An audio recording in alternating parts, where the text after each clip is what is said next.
BioVie is an innovative biotechnology company that is developing treatments for Alzheimer's, Parkinson's, and long COVID. And I am joined today by BioVie's president and CEO, Kong Do, and also Chief Medical Officer, Joe Palumbo. So great to talk to both of you here this morning. And I understand that BioVie achieved a milestone this week. So who would like to share that with us? Yes, we had a very exciting milestone. We just announced that we have fully enrolled our study evaluating our drug candidate bezisterim in Parkinson's patients who need to go into therapy for the first time. Right, so this is a big milestone for any clinical trial where you're fully enrolled your trial. This puts us on track to have top-line data readout in the April-May timeframe of this year. Right, so just a few months away. And what are you trying to show in this trial, and how is that different from some of the earlier trials that you had with Parkinson's? Well, our earlier trial in Parkinson's gave our drug candidate bezisterim alongside the standard of care in Parkinson's, which is a drug called levodopa. So we gave the combination of that drug to patients, and we compared it to those who only took levodopa. And what we found was that those patients who were given the combination experienced greater muscle control. They could control their muscles much better. And equally important is that when this may sound funny, but for those that were given the combination, they had control of their muscles first thing in the morning, right? And they could get out of bed, right? Which is a big deal because those that were taking levodopa experienced what all Parkinson's patients face every day, which is you wake up in the morning, the drug wore off overnight, so you're stiff, you can't move, so you're stuck in your bed until you take your morning medication. So what we found is about a third of the patients given a combo were able to move first thing in the morning compared to none of those that were given just levodopa. So it's a big deal. So that first trial established human proof of concept and showed that you can give bezisterim alongside levodopa and help moderate to severe Parkinson's patients improve their muscle control.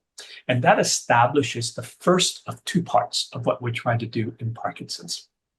The clinical trial that we have just fully enrolled is now trying to work on the second part of what we're trying to show, which is that you can give bezisterim alone to Parkinson's patients earlier in their disease progression, but namely those who need to go onto therapy for the first time. So this trial has enrolled 60 patients. We are giving half of the patients bezisterim alone, and then the other half a placebo. And what we're trying to show is that the drug helps delay the progression of the disease. And so, of course, we would need to do more trials in the future to demonstrate what we're trying to show. But if we are successful and when this is fully developed, we believe that bezisterim could become the first new therapy for Parkinson's patients in over 5 decades. And Wow. we'll know the next set of data in just a few short months away. Okay. And I understood you also used a very innovative approach to conducting this trial. Can you elaborate on that a bit?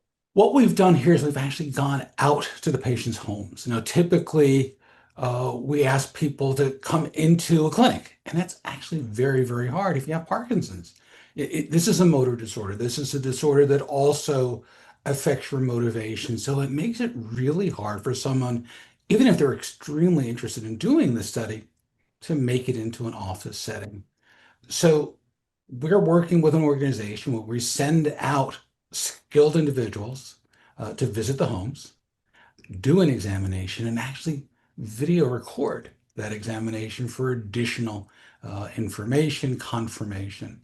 And we're doing this under the supervision of truly expert individuals, professors who've worked with Parkinson's patients for a very, very long time.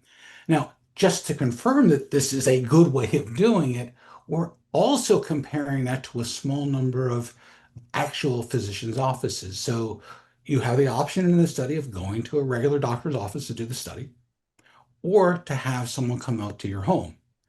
And so we'll have data on both. And this has allowed us to, we hope, recruit a group of patients who are more diverse, who would be interested normally, but who couldn't make it into an office. And so we're very, very happy about the success of this so far. We've actually been able to recruit more quickly than similar studies done in the past. You know, what an interesting concept to actually go into the homes and do the study. And what organizations supported you during the trial?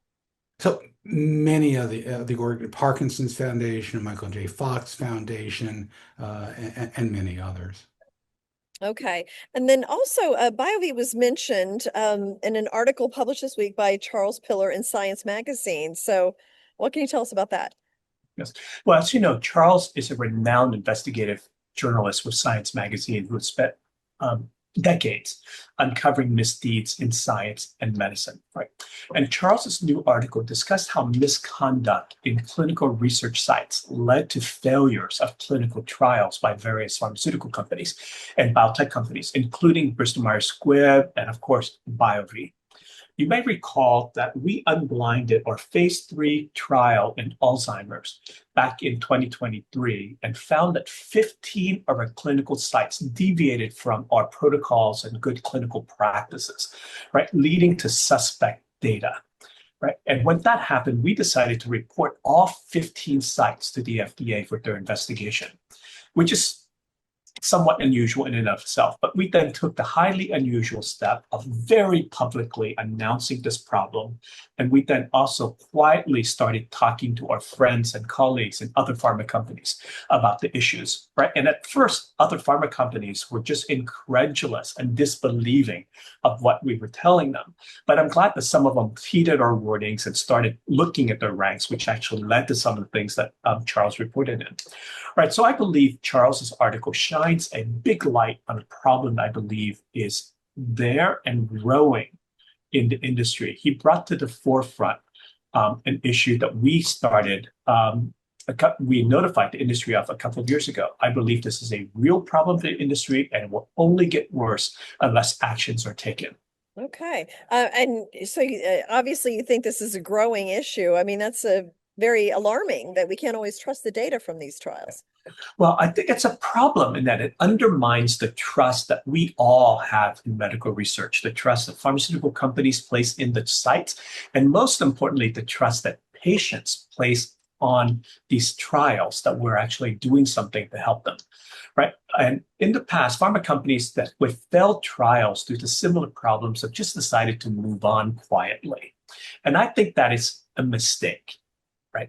And in many ways, I could not applaud enough Bristol Myers Squibb, T3D, and Innovus for joining us in making public statements about this problem. And I believe unless and until regulators take this problem more seriously and treat it as an industry-wide problem, nothing will be done. Now, the FDA has its Office of Scientific Investigations and the Office of Criminal Investigations to look into this.